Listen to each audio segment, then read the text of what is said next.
AB நாகராஜனின் அண்ணன் AB சின்னையாவின் மகன் பரமசிவம் தயாரித்து சிவாஜி அவர்களின் 129வது படமாக வெளிவந்தது குருதட்சணை. இதே கதை சில மாற்றங்களுடன் பின்னர் பாரதி ராஜாவின் கடலோர கவிதைகளாக வெளிவந்து வெற்றி கண்டது. சிவாஜி கணேசன் ஏபி நாகராஜன் கூட்டணியில உருவாகி வெற்றி கண்ட படம் தில்லானா மோகனாம்பாள்.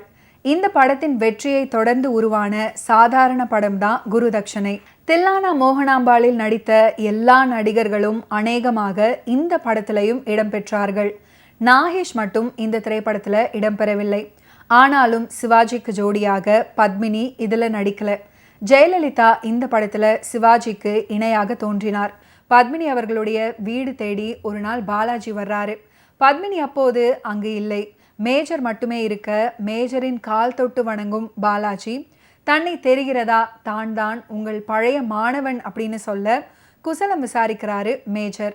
பாலாஜியும் பத்மினியும் ஒரே பள்ளி கல்லூரிகளில் படித்திருந்து நட்பாக இருந்ததால கல்யாண பேச்சு வரை எழுந்திருக்கிறது.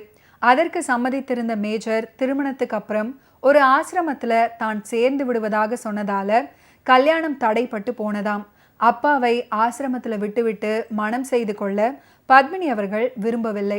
உங்களால் தான் எங்கள் திருமணம் நடக்கவில்லை, நீங்க எங்க கூடவே இருக்கிறதா இருந்தா கல்யாணம் நடந்திருக்கும், இப்போதாவது கூடவே இருக்க சம்மதியுங்கள் அப்படின்னு பாலாஜி கெஞ்ச சரி அப்படின்னு ஒப்புக்கொள்கிறார் மேஜர்.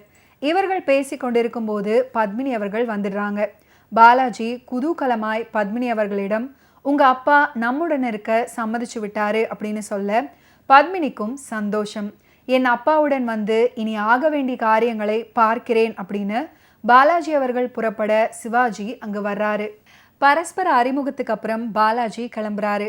பாலாஜி எதற்காக வந்து போனார் அப்படின்ற விஷயத்தை மேஜர் சிவாஜி அவர்களுக்கு சொல்ல சிவாஜி அவர்களும் மகிழ்ந்து போறார். பத்மினியின் நாணத்தை கண்டு பாட்டும் பாடுறாரு சிவாஜி அவர்கள். தான் சிறு வயதில் கல்வி கற்காமல் போனது பெரும் தவறு என்றும் தனக்கும் ரமா பிரபாவிற்குமான அம்மா பேசிய திருமண பேச்சுவார்த்தையின் போது ரமா பிரபா சிவாஜி அவர்களுக்கு சுயமாய் ஒரு கடிதம் எழுதும் அளவுக்கு படிப்பாவது வரட்டும், அதுக்கப்புறம் பார்க்கலாம் அப்படின்னு சொல்லிவிட்டதாகவும் அந்த கவலையிலேயே சிவாஜி அவர்களின் தாய் இறந்து விட்டதாகவும் சொல்றாரு. தான் எப்படியாவது எழுத படிக்க கற்றுக்கொள்ள வேண்டும் அப்படின்னு பத்மினியிடம் கெஞ்ச பத்மினி அவர்கள் பள்ளி நேரத்துக்கு அப்புறம் அவருடைய வீட்டுக்கு வந்து கல்வி கற்றுக்கொள்ள சொல்றாங்க. நெகிழ்ந்து போகும் சிவாஜி அவர்கள் பத்மினியை குருவாக வழிபட்டு பாடம் கற்கிறார். தான் இப்படி இந்த வயதில் கற்றுக்கொள்வதை வெளியில் யாருக்கும் சொல்ல வேண்டாம் அப்படின்னும் கேட்டுக்கொள்றாரு. இரவு நேரங்களில் அடிக்கடி பாடம் கற்றுக்கொள்ள பத்மினி வீட்டிற்கு சிவாஜி அவர்கள் வருவதை ரமா பிரபா திரித்து வேறு விதமாக பேசுறாங்க. கல்வி அதிகாரிக்கு கடிதம் போடுறாங்க.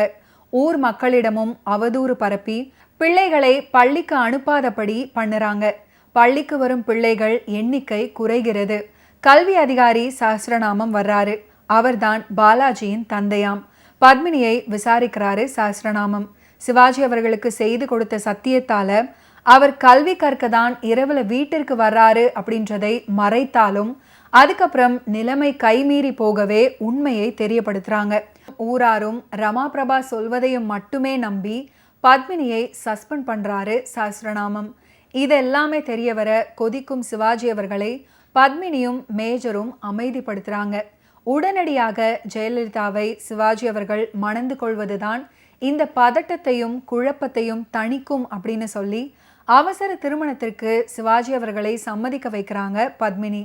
ஆனால் அதற்கு முன்பாக என் அம்மா ஆசைப்படி ஒரு கடிதமாவது நான் எழுத முடியும் என நிரூபிக்க வேண்டும். ஒரு முக்கியமான கடிதத்தை நான் எழுதி உங்களை இந்த கதிக்கு ஆளானதற்கு நல்ல பதில் பெற வேண்டும் என்கிறார் சிவாஜி அவர்கள். குருதட்சணை திரைப்படத்தில் அமைந்திருக்கக்கூடிய மற்றும் ஒரு ஃபென்டாஸ்டிக்கான பாடல் தான் ஒன்றே ஒன்று உலகில் அப்படின்னு தொடங்கக்கூடிய பாட்டு. இந்த பாடலை இசையரசி பி சுசிலா ஃபென்டாஸ்டிக்காக பாடியிருப்பாங்க. பாடலுக்கு உண்டான வரிகளை கண்ணதாசன் எழுதியிருந்தார். ஓகே வியூவர்ஸ், இன்னைக்கு நிகழ்ச்சியில் நடிகர் திலகம் சிவாஜி கணேசன் அவர்களுடைய ஃபிலிம் கெரியரில் நடந்த பல இன்ட்ரெஸ்டிங்கான விஷயங்களை நீங்கள் பார்த்து தெரிஞ்சிருப்பீங்க. மீண்டும் அடுத்தடுத்த எபிசோட்ஸில் சந்திப்போம். நன்றி, வணக்கம்.